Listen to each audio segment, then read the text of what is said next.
Coronavirus aux États-Unis, les hôpitaux licencient, car la pandémie rapporte moins. Près d'1,5 million de personnes ont perdu leur emploi depuis mars, dans le secteur de la santé aux États-Unis, dont 135 000 dans les hôpitaux, les revenus de ces derniers ayant été amputés par la chute du nombre de patients non Covid-19. Depuis mars, les opérations et examens non urgents ont été annulés dans la plupart des hôpitaux du pays. Le confinement a réduit le nombre d'accidents et beaucoup de patients souffrant de maladies chroniques évitent les hôpitaux par crainte d'être contaminés par le nouveau coronavirus. À New York, des soignants de toutes spécialités, voire du reste du pays, ont prêté main forte pour gérer le tsunami de patients Covid-19. Mais dans d'autres régions moins frappées par la pandémie, des hôpitaux se sont retrouvés avec des lits vides.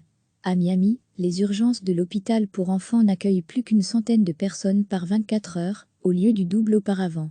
Les vacations des infirmières non salariées ont été supprimées début avril, comme celle de Dana James, 40 ans, qui travaillait aux urgences 2 jours par semaine.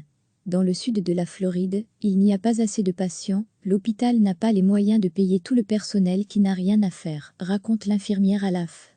C'est triste, c'était ma vocation, ma carrière depuis 17 ans. Elle reste de garde, l'hôpital l'a appelé dimanche, jour de la fête des mères ici. Personne ne voulait travailler, mais j'étais désespérée, bien sûr que je suis allée travailler. À lire aussi, coronavirus, 2073 morts supplémentaires en 24 heures aux États-Unis. À Washington, en mars, les opérations des hanches ou des genoux, les appendicectomies, ablation de la vessie non urgente, ou encore les examens d'imagerie médicale ont été reportés. Cindy. Mais il n'y a pas eu de pic Covid nécessitant une mobilisation générale du personnel. Le Covid a rendu mon travail obsolète, témoigne une infirmière de 34 ans qui préfère rester anonyme et s'occuper des soins pré- et post-opératoires. Nous n'avons pas fait de chirurgie non urgente depuis 2 mois, alors que c'était la source principale de revenus pour notre service. Dans le système américain, beaucoup d'infirmières ne sont pas salariées et sont per diem, ce qui permet à l'hôpital de réduire ses dépenses de personnel du jour au lendemain.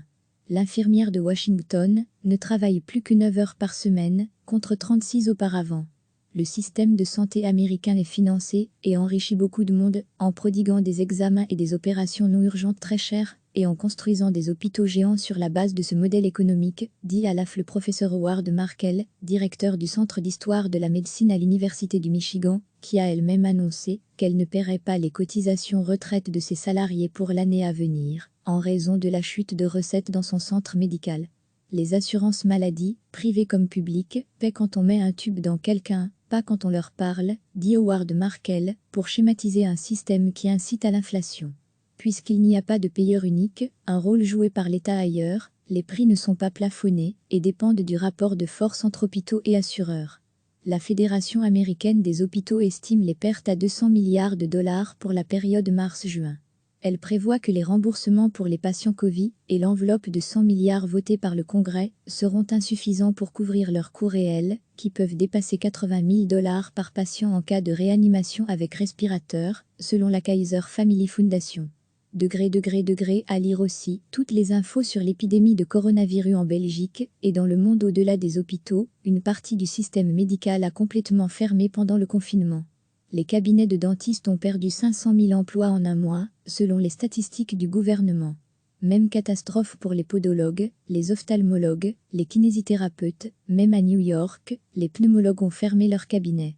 Le docteur Lan Horowitz, qui emploie 2 salariés, a fermé pendant 5 semaines. La 3e semaine de mars, le téléphone a arrêté de sonner, raconte-t-il à l'AF. Il a compensé avec un peu de télémédecine et a aujourd'hui rouvert avec une nouvelle source de revenus. Pratiquer des tests de dépistage du Covid-19. Recevez chaque matin l'essentiel de l'actualité.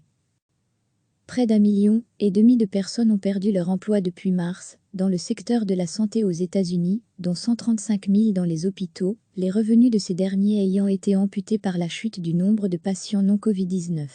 Depuis mars, les opérations et examens non urgents ont été annulés dans la plupart des hôpitaux du pays. Le confinement a réduit le nombre d'accidents et beaucoup de patients souffrant de maladies chroniques évitent les hôpitaux par crainte d'être contaminés par le nouveau coronavirus. À New York, des soignants de toutes spécialités, voire du reste du pays, ont prêté main forte pour gérer le tsunami de patients Covid-19. Mais dans d'autres régions moins frappées par la pandémie, des hôpitaux se sont retrouvés avec des lits vides. À Miami, les urgences de l'hôpital pour enfants n'accueillent plus qu'une centaine de personnes par 24 heures, au lieu du double auparavant. Les vacations des infirmières non salariées ont été supprimées début avril, comme celle de Dena James, 40 ans, qui travaillait aux urgences 2 jours par semaine.